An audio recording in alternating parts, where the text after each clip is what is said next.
할렐루야, 주님을 찬양합니다. 오늘 주신 하나님의 말씀 사무엘하 5장 13절로 25절 말씀입니다.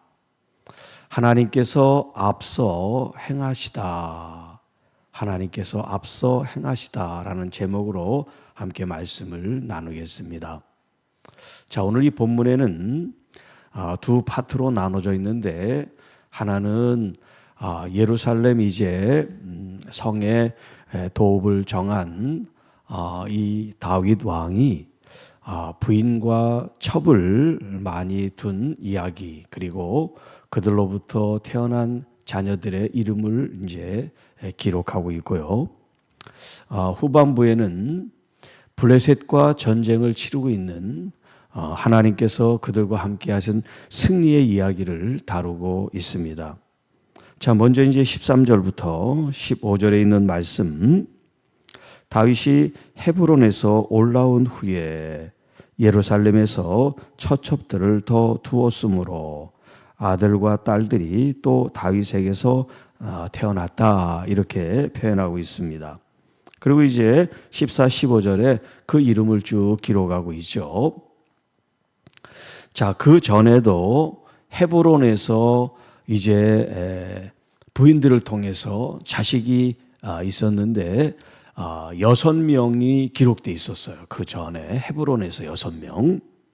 그리고 지금 이제 예루살렘에 입성을 하고 거기서 또 이제 처첩을 통해서 낳은 자녀들이 여기 기록해 보면 11명이 기록되어 있습니다. 11명. 그러니까 전체 합하면 다윗의 자녀가 이 성경 기록으로만 보면 17명이 지금 되고 있어요. 17명. 그런데 여기에는 이제 딸들이 기록이 되어 있지 않죠. 딸들도 더 있지만 딸들이 기록되어 있지 않아요. 그러니까 많은 아내들 통해서 많은 자녀들을 지금 두게 됐어요. 자, 지금은 뭐 일부 다처제가 있는 나라도 있고 대부분 일부 일처를 둔 결혼 제도를 이제 따르고 있습니다만은 그때 당시는 뭐 일부 다처라고 해서 그게 죄가 되거나 무슨 수치스러운 일이 아니라 오히려 그 사람들의 어떤 권위 혹은 부, 이런 것들을 상징하는 거예요. 부인을 많이 뒀다는 건 힘이 많다는 거예요. 힘이. 돈이 많다든가 권력이 있다든가 그런 상징이기 때문에 흠이 되지 않습니다. 자, 그런데 우리가 신앙의 눈으로 볼 때 이렇게 처첩을 많이 두고 있는 이 행태가 바르지 못하다 하는 거예요. 왜냐하면 이렇게 처첩들이 많아서 태어난 소생들이 아버지는 같아도 이 아내들이, 어머니가 다 다르다 보니까 나중에 이것이 자녀들 간의 분쟁이 되고, 또 이런 자녀들 간의 분쟁이 다윗에게도 큰 해를 끼치게 돼요.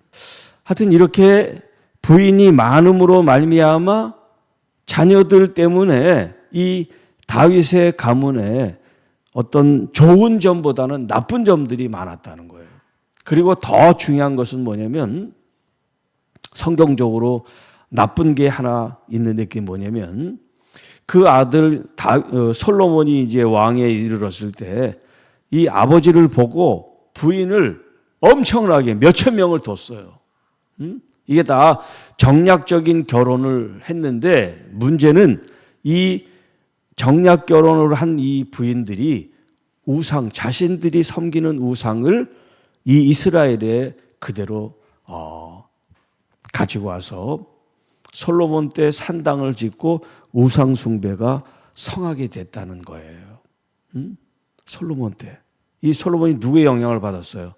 아버지 영향을 받았는데, 좋은 영향을 받아야 되는데 나쁜 영향을 받았다는 거예요. 다윗이 얼마나 좋은 점이 많습니까? 오늘도 나오겠습니다만 하나님께 여쭙고 기도하고 믿음으로, 그렇지 않은 면도 있지만 그래도 하나님 중심으로 하나님의 말씀대로 애를 쓴 왕이잖아요.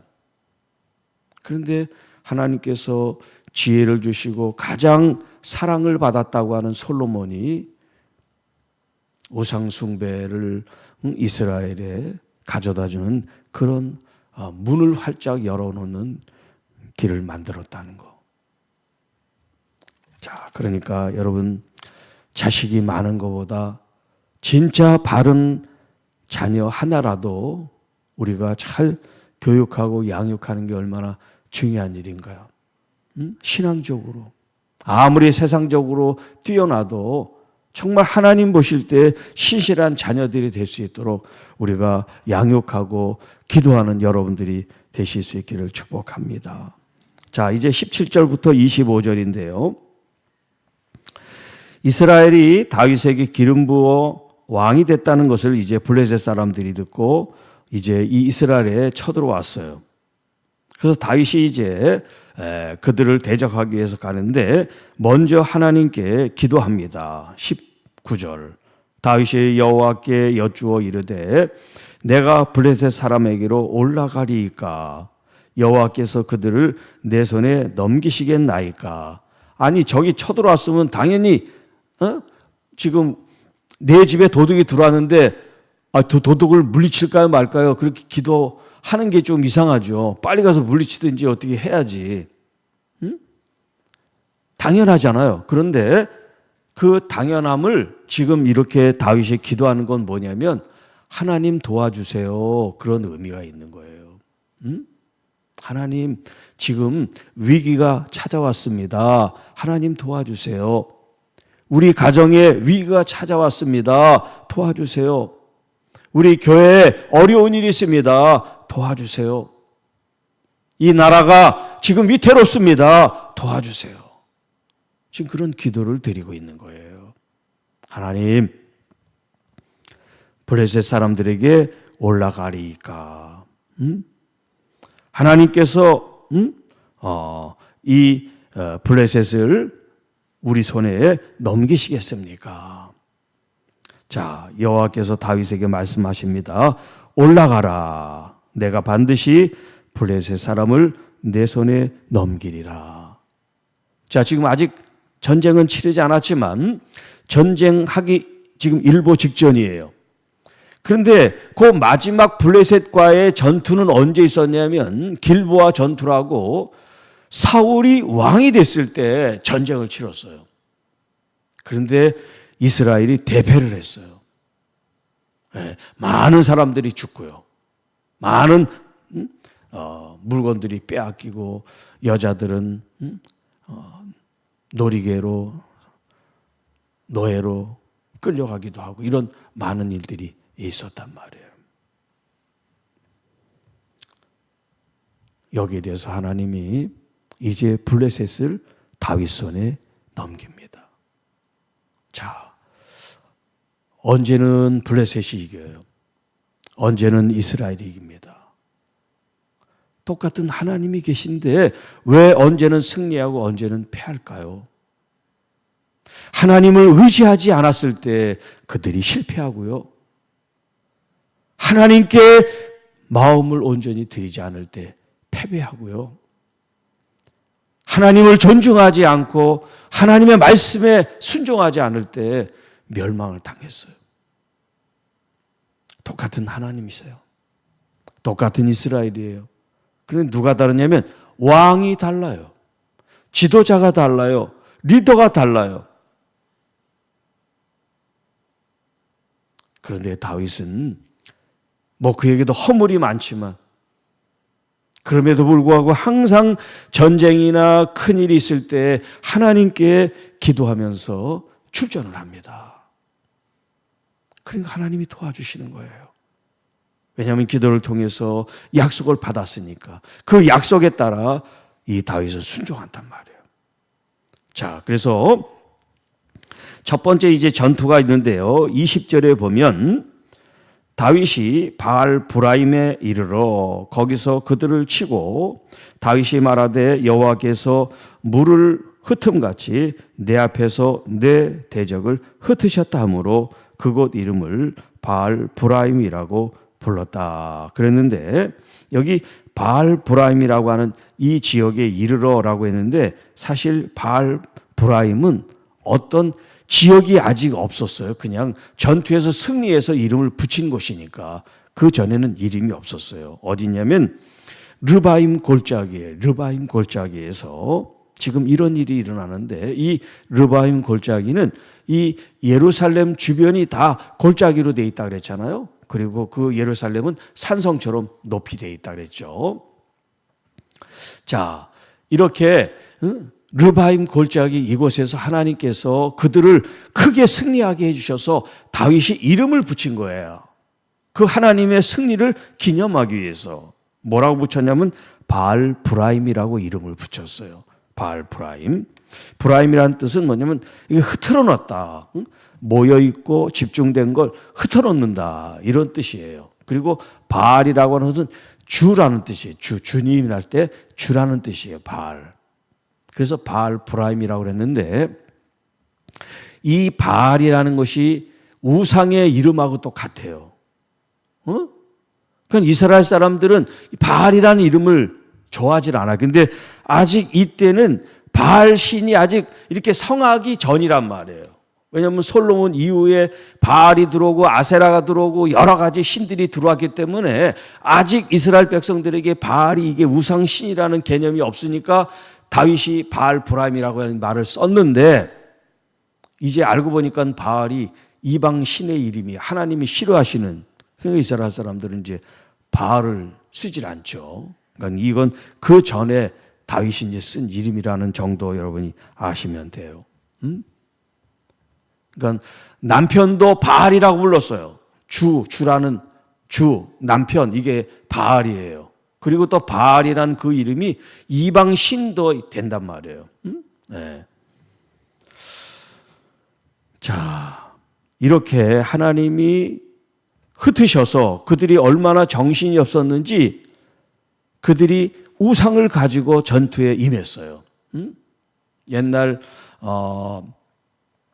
사울 왕도 이 법궤를 갖다 놓고 뺏긴 적이 있었죠. 네. 그것처럼 이렇게 전쟁을 하면 자신들이 모시는 신을 가지고 와서 신의 힘을 빌려가지고 전쟁을 했는데 그들이 혼비백산돼서 다 도망가면서 신들을 다 놓고 갔어. 그래서 다윗과 그의 부하들이 그것들을 다 치워버렸다 하는 말씀이 있고요. 그리고 22절부터 25절까지 두 번째 전투가 또 일어납니다. 자, 블레셋 사람들이 한 번 이제 크게 패배를 했어요. 그리고 다시 이제 군사들을 동원해가지고 심기일전 다시 이제 전쟁을 하기 위해서 다시 또 이제 르바임 골짜기에 가득 모였어요. 자, 이때도 다윗은 똑같이 우리가 저번에 이겼으니까 돌격 앞으로, 그래서 또 승리하자, 그러지 않고요. 또 기도했어요. 다윗이 여호와께 여쭈니 이르되 올라가지 말아라. 처음에는 올라가서 승리하게 해주셨는데 이번에는 올라가지 말아라, 그렇게 말씀하세요. 그리고 그들 뒤로 돌아 뽕나무 숲을 맞은편에서 그들을 기습해라. 아까는 전면전을 했어요. 전면전. 그런데 이번에는 전면전이 아니라 기습전으로. 기습이라는 거 뭐냐면 그 상대 적들이 이렇게 방심하고 있을 때 뒤를 돌아서 기습해서 치는 걸 갖다 말하는 거죠. 이번에는 기습 작전을 하나님께서 명령을 하달하십니다. 그러면서 24절에 뽕나무 꼭대기에서 걸음 걷는 소리가 들리거든 곧 공격하라. 그러니까 하나님께서 아주 디테일하게 신호를 보내면 그때 기습을 해. 아무 때나 하지 말고. 그런 얘기예요. 그런데 여기 그 신호가 뭐냐면 뽕나무 꼭대기에서 사람이 발걸음 소리가 나면 그게 신호라는 거예요. 이게 무슨 말입니까? 그러면 그 뽕나무 꼭대기 누가 올라가서 밟는 소리를 내려는 거예요? 뭐래요, 이게? 그래서 학자들마다 이 24절을 어떻게 해석을 해야 되나 고민이 되는 거예요. 이게 무슨 얘기인가? 뽕나무 그 위에 걸음 걷는 소리가 난다? 여러분 상상을 해보세요. 어떤 현상인가? 네. 학자들이 얘기하기를 바람이 이렇게 부니까 그 나무 가지들이 서로 이렇게 부딪히는 그런 소리를 말하는 게 아니냐. 이제 그렇게 얘기하는 사람도 있고, 또 다른 학자들은 그러면 바람 소리가 나서 부딪히는 소리가 나면 이걸 신호로 알고 공격하라 그러지, 왜 사람이 걷는 그런 소리를 하나님께서 말씀하셨을까 하는 거예요. 걸음 걷는 소리가 나면 바람 소리하고 걸음 걷는 거하고 다르잖아요. 그래서 학자들은 또 뭐라고 얘기하냐면, 사람은 올라갈 수 없으니까 하나님께서 천사들을 보내서 마치 사람처럼 그 일을 걷게 하시는구나. 눈에 보이지 않죠. 그런데 그런 일을 통해서 하나님이 지금 이스라엘을 이렇게 천사들을 통해서도 역사하신다는 걸 보여주고 계시다. 그리고 또 하나 일리 있는 게 뭐냐면, 자, 그때 여호와께서 너보다 앞서 나아가 블레셋 군대를 치리라. 지금 기습을 하고 있는 건 이스라엘 군인이지만 하나님께서 앞서 그들에게 나가서 블레셋을 치는 거는 하나님께서 하신다는 건데, 하나님이 그러면 직접 와서 블레셋을 치겠어요? 하나님께서 이런 천사들을, 하나님께서 천사와 천군들을 동원해서 역사를 하시니까 이 두 번째 이 이야기가 더 신빙성이 있는 거죠. 바람소리라기보다는 하나님께서 이런 천사들, 천군들을 통해서 하나님께서 이미 역사를 하고 계시다 하는 거예요. 자, 이것이 어찌 됐든가 결과적으로는 뭐냐면 하나님이 승리하게 해주셨다는 거예요. 하나님이 승리하게 해주셨다. 자, 우리가 제목으로 제가 드린 말씀이 하나님께서 앞서 행하시다라고 하는 제목을 드렸잖아요. 여기 24절 중간에 여호와가 너보다 앞서 나아가서, 너는 다윗이 되는데 이 다윗은 다윗만이 아니라 이스라엘 군대를 의미한다고 할 수가 있죠. 이스라엘 군인들이 기습해서 이 블레셋을 치기 전에 하나님께서 먼저 칠 것이다 라고 말씀하신단 말이에요. 자, 그래서 다윗이 여호와의 명령대로 행하여 블레셋 사람을 쳐서 게바에서 게셀까지 이르니라. 여기 게바는 예루살렘 동북쪽이고 이 게셀은 이 예루살렘 서남쪽이에요. 그러니까 이 블레셋 사람들이 동서남북으로 막 흩어지고 그런 이제 장면을 연출하고 있는 거예요. 자, 하나님께서 앞서 행하신다. 오늘 우리가 하는 일에 있어서 때로는 우리가 순종하여 앞장서 나가야 될 때도 있지만, 때로는 하나님께서 우리보다 먼저 앞서 행하실 때가 있다는 거예요. 항상 그런 건 아니지만 하나님께서 우리보다 먼저 준비하시고 계시는 때가 있다는 거죠.